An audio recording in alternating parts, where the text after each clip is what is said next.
Hi guys, I'm Carolina Wusa. You're welcome to another edition of Mixup Corner. Well, today the words, as I promised, we're going to look at are phantom, PHANTOM, and fathom, FATHOM. Now, when we say phantom is the spirit of a dead person or the soul of a dead person, and fathom is to reason or try to understand the reason for something, or in measuring water is the equivalent of 6 feet to 1.8 meters. Well, I don't know much about that, but that's the difference. So phantom, PHANTOM, and fathom, FATHOM.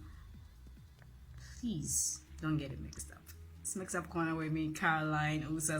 Thanks for staying tuned. Ta-ta.